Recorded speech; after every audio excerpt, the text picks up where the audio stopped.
Hey guys, LevelCap here. Today is Monday, which means it's time for an episode of Loadout, the series where you guys, the viewers, get to pick a gun and customization for me to use. The way you do this is you leave a comment down below letting me know what kind of weapon and accessories you'd like me to run with, and I will pick one of the top rated comments for the next episode. Today's top comment comes from TR Fallen. He says, Modern Warfare 2 Nuke setup, class support, primary MTAR-21 suppressor and vertical grip, secondary the Deagle stock, Gadget 1 ammo box, Gadget 2 none, M67 frag grenade, any kind of knife perk offensive, try to get a medium to long range to get full effectiveness. Hey LevelCap, I was watching your Black Ops 2 noob loadout video and got the idea to do this one. I've gotten a few nukes in my day and was wondering how this one would work out in BF4. Love your content, keep up the good work. Now I'd be lying if I said I didn't have any experience with the MTAR in Battlefield 4, and I actually ended up getting the Mastery dog tag while making this video. The loadout here specifically for the MTAR is interesting, but I found it to be somewhat difficult to use. Now, one of the great things about the MTAR is that it is the highest rate of fire carbine available. It can dish out massive damage in close to medium range. Longer range is going to be a little bit tricky, especially with this loadout, because you're going to need better accuracy. Unfortunately, the recoil on this gun is particularly high, so if you don't compensate for it well with attachments, then you're going to really pay the price. And this loadout hasn't really done much to improve the accuracy of this gun, nor set it up to be a good hipfire weapon. So overall, the accuracy was pretty bad, and I ended up wasting a lot of ammo that I didn't need to be. Luckily, I did have ammo boxes, so I ended up just spraying a lot. My accuracy wasn't so great, but I did get a lot of kills. When you are playing the support class with ammo boxes, don't be afraid to spend your ammo in a way that you wouldn't with other classes. Just shoot at everything, pre-fire all your corners, take advantage of the fact that you're never really going to run out of ammo.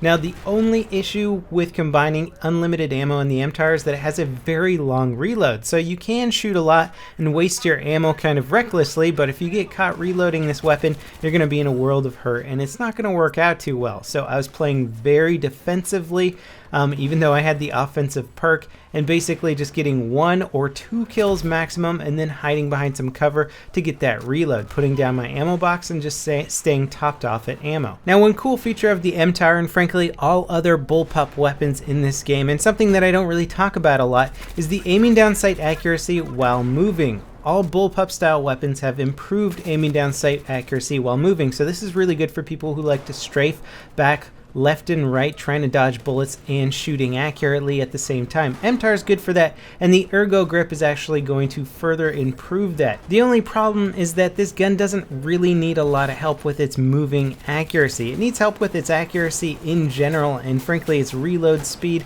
and playing this gun super aggressively can get you in a lot of trouble. It's got a longer reload time of 2.4 seconds for the short reload and 3 seconds for the long reload.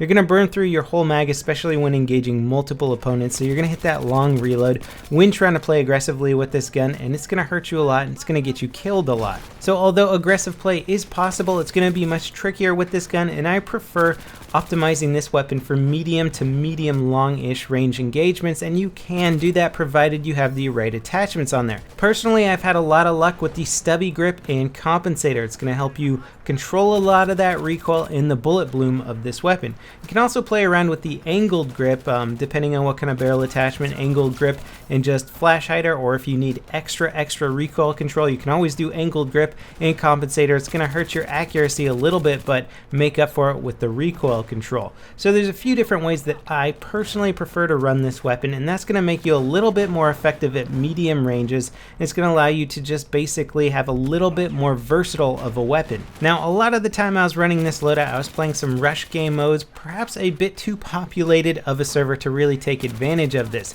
So I switched over to a little bit of domination and team deathmatch, something where the suppressor could really take effect, because you want to stay off that minimap in TDM style games. And rush games where it's like a 40+ player server, that suppressor's not going to really do too much at all, because generally speaking, you're going to be surrounded by lots of teammates, lots of fire, lots of explosive spam, and it doesn't really matter too much at that that point, whether you are on the mini-map or not. Now, the comment said to try and set yourself up for medium to long range engagements. That would be a death sentence with this gun because a suppressor lowers your bullet velocity to around 300 meters per second on pretty much all weapons, and that makes it really hard to hit long range targets, let alone moving long range targets. So you really want to keep your range more like medium to close with any sort of suppressed weapon, just kind of a general rule of thumb. And you'll see in this clip here where the reload speed really starts to become an issue. There ends up being a seemingly endless supply of enemies, and I'm just barely able to get my reloads off in time before the next one comes around the corner.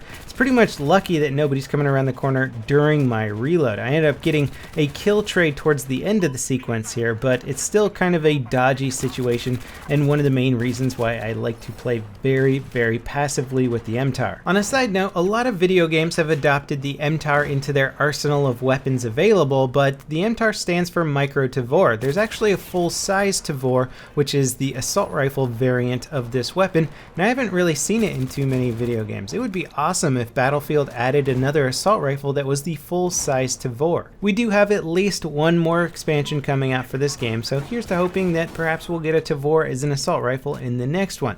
There's also been some rumors, kind of speculation rather, about a free expansion potentially coming out after the Last Stand expansion. I am totally in favor of this, and I will keep you guys updated if we have any more concrete news on the situation. Now, I will say one of the more disappointing aspects of this loadout was just foregoing having C4 at all. I realize that we're trying to replicate something similar to Call of Duty, but in Battlefield, if you're giving up one of your gadgets just for the sake of giving up a gadget, you're giving yourself a huge handicap, and there are so many situations that I would have just loved to have some C4 to throw around a corner or open up some new pathways for me to get through maps. Generally, I'm the guy who's always breaking things and destroying buildings and finding new routes through maps, and there were so many walls in so many of the games that I played that just stayed up the whole round, and I was getting like really aggravated. I wanted to take my little shortcuts through places, but I didn't have any C4 to get the job done. And it did make me wonder if I should pick loadouts in the future that are sacrificing gadget slots. I realize that some of these are very theme oriented, but still getting rid of certain gadgets really just irks me because I'm all about tactical play and trying to use everything at our disposal to win games and help out the team and do better. So that might be something I consider when picking future loadout comments. So when leaving your comments for this video, just remember, don't leave any gadget spots blank. I'm probably going to be less likely to pick it. As always guys, I hope you enjoyed this video, and I'll see you next time. This is LevelCap signing off.